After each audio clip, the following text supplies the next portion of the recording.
Good day mga ka-farmlat, ayan, so I'm Dilmar Talban po, property locator, and now, so meron po tayong new available farm lot na 3 hectares, so located po ito at Ginayangan, Quezon, ano. So bali ito po yung access road mga ka-farmlat, bali along Barangay Road po yung property natin, so bali ito po yung provincial highway from Calawag going to town proper ng Ginayangan, Quezon, ayan. And bali ito naman po yung Barangay Road na going naman ng Lopez, Quezon na daraan po sa mismong property natin, ano. Ayan, so napakaganda rin ito mga ka-farmlat. Ideal to for investment, and aside dun kung mahilig ka magtanim, tama-tama po ito kasi yung property natin ngayon is clearing, ano, kaya kung may plano kayo itanim, tama-tama yun mga ka-farmlat. And napakamura lang po nito kung naghahanap ka ng farm for investment, ano.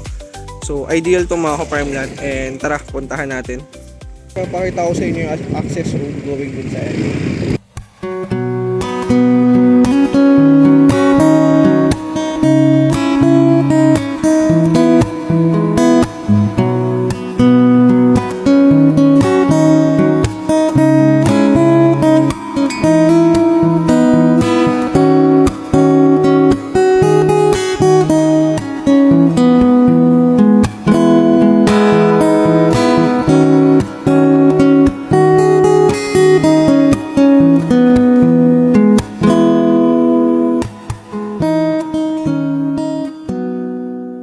Ito po yung status ng barangay road dito mga ka-farmlat sa barangay Yaganak, ano. So may portion siya na rough road, pero ang good thing dyan mga ka-farmlat, ayan, so sinesemented na po, and ito yung project, ayan, project improvement Yaganak Barangay Road, ayan. So ito yung description po ng project, ano. Ayan, so ongoing naman po yung development nila, and ginagawa na po itong 2-lane cemented. So, good news to mga ka-farmlat. Ayan, so ito yung sinasabi ko minsan na kahit all the rough road mga ka-farmlat, so ang dami kong narating na area na dating rough road, ngayon po is cemented na, ano. So ang good thing lang dyan, kahit rough road mga ka-farmlat, so napakamura po ng area. Once na semento yan, so isa na yan sa cost ng pagtaas ng value ng property, ano. Kaya good investment to mga ka-farmlat. Ayan. Ito na po yung area mga ka-farmlat. Ayan, so as you can see, flat land po ito. And bali ito po yung barangay road. Ito yung existing barangay road niya. From Calawag, Quezon, daraan ng Ginyangan, going naman sa Lopez, Quezon. Ito pong road na to is going to Lopez, Quezon. Ayan, and makikita nyo naman po dun sa video ko. So ongoing naman yung development nila ng road, ano. So sinesemento na. And pasok naman po ang 4 wheels dito sa property. Ayan, so bali ito po yung old video ko, ipapakita ko sa inyo na naipasok ko yung service ko dito sa mismong lot. Ayan, so mababa yun mga ka-farmlat, EcoSport lang, ano. Pero kung plano nyo mag-tripping, I suggest na yung mataas ang dalhin nyo na sasakyan, kasi nga may portion na rough road, ano, para hindi rin hassle para sa inyo. Ayan, so yun mga ka-farmlat, bali may kapitbahay ka na rin, kaya hindi liblib yung area natin. Ayan, so bali may kapitbahay ka na po. And may lagang baboy. Ayan, so may mga community na dito mga ka-farmlat. Ayun, may kagagawa lang din ng bahay. And ayun, may bahay pa doon. So kaya naman is may mga pagitan ng bahay dito, ano, kasi uso po dito sa province, kung sino yung may-ari ng lupa, siya lang yung nakatira, ano. Ayan, kaya ang bahay dito is may mga pagitan talaga. Ayan, so ito yung starting ng property dito sa bakod ng, ayan, so may bakod dito yung karatig lot. So bali ito na po yung starting ng lot. Ayan, so left and right to mga ka-farmlat. Hindi ko lang may turo sa inyo yung mohon dahil ang may-ari po nito ay nasa Manila, ano. So hindi ko kasama, pero based naman din sa description ng may-ari at dito sa karatig na lote, so ito na po yung boundary, ano. So left and right po yung property natin. Ayan, so possible na panood nyo na rin ito sa other vlog. Baka sabihin ng iba, oh, nabenta na yan. So ito po ay nabili nung may-ari last year. Message po sa atin yung may-ari na nakabili, so dahil ngayon din na rin niya masikaso, and aside doon, so need din niya ng cash, ano.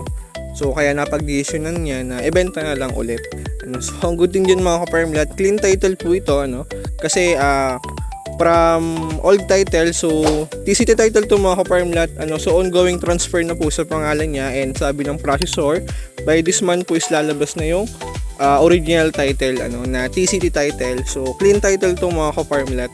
Ayan.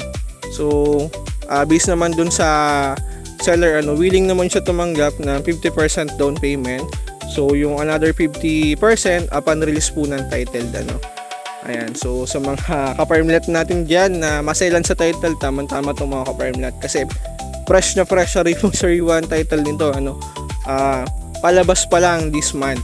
Ayan, so 3 hectare itong mga ka-farmlet. Ayan, saktong-sakto to kung plano mag-alaga ng livestock, and aside doon kung plano magtanim, kasi last time may nag-message sa akin, so hindi ko na lang mabalikan kasi nga so sa dami ko na rin nakakausap, nang hinahanap niya yung property na walang tanim, plano niyang taniman ng langka, so siguro not sure, pero I think plano niya mag-export ng langka.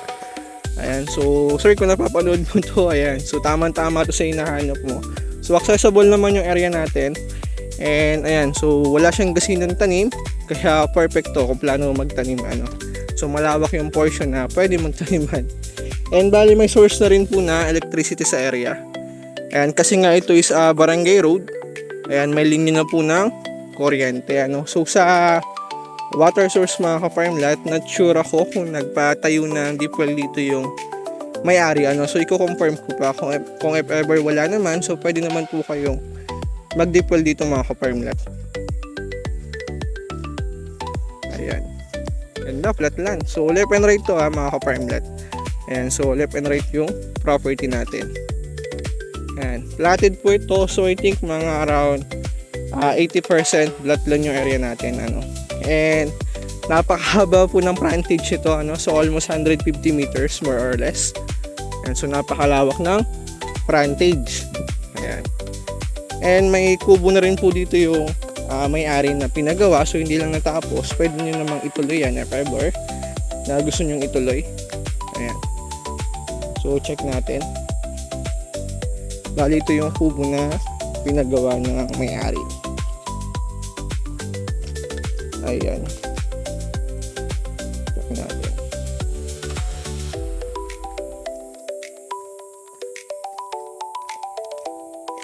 Pinagawang kubo ng may-ari mga ka-farmlet. Ayan. So may taas na. Ayan yung baba. Pwede mong gawing storage. Kumbaga pwede mong lagyan ng gamit. Ayan, nasa taas yung kubo mo. Ayan. And may abang pa siya dito. So kung plano mo mag-extend, pwede naman. So itutuloy lang natin yan. Ayan. So dito medyo malaki na rin ang gastos dito, Ayan. So malawak po itong mga ka-farmlet. 3 hectare po ito. Ayan. Kung OFW ka or investor and nag-umpisa ka pa lang, mag-check ng property for retirement or investment. So, isa to sa recommended ko rin mga ka-farmlet. Kasi unang-una, clean title, mura yung property, So, taniman mo lang yan after 3 to 5 years, taniman mo lang ng grafted fruit-bearing trees or coconut dwarf. So, after 3 to 5 years is namumunga na po, So, yung iba, more than 5 to 10 years pa before mamunga. Pero depende po sa variety ng itatanim nyo, na grafted fruit or coconut dwarf. Ayan, so mahaba pa itong mga ka-farmlet, malawak to. Ayan, so ang guting dito mga ka-farmlet, kaya ideal to for investment kasi ang Ginayangan, Quezon, isa po sa tourist attraction nila dito is falls, So almost, kahit search sa Google, so almost 48 falls po ang meron dito sa Ginayangan, Quezon, So isa na dyan ang Hinabaan Falls, Banot Falls, and marami pa. So napakaganda po ng Ginayangan, Quezon. So isa yan sa attraction dito mga ka-farmlet, kaya ideal for investment. So kung investment naman ang hanap mo, yan, ideal dito mga ka-farmlet kasi hintayin lang natin ma-develop yung road, So pwede mo nang i-resell agad-agad mga ka-farmlet. So alam naman natin na napakataas ng price or value ng farmlet na along Barangay Cemented Road. Ayan. So ang dami kong property na na-encounter last time na dating mura. So nung tinamaan ng Barangay Road, biglang nag-increase yung presyo. So dahil nga sinesemented na yung daan, so ideal investment yan mga ka-farmlet. So once na ma-cemented yan, ang per square meter na po ng barangay, along Barangay Cemented Road ngayon is nagre-range na ng 100 to 150 pesos po. per square meter. So ibig sabihin, nagre-range na po siya ng 1 million up to 1.5 million ano. Per hectare yun mga ka-farmlat ha.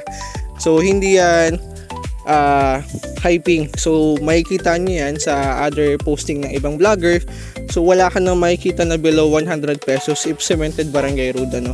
So ang good thing dito dahil rough road pa, so opportunity yun mga ka-farmlat. So pwede nyo i-grab ano. So habang hindi pa tapos yung development, kasi once na ma-develop yung area, so isa na yan sa dahilan kung bakit tumataas ang value na property ano.